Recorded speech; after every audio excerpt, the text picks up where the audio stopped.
जरा डीजल डाल।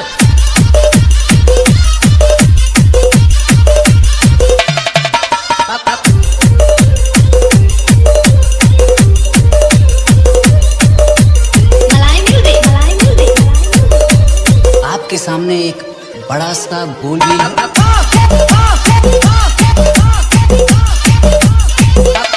बाबूजी ऊपर से 32 नीचे का 36, ऊपर से 32 नीचे का 36, बीच में के 24 बुझाता कि ना, बुझाता कि ना, बुझाता कि ना। अरे कहना क्या चाहते हो?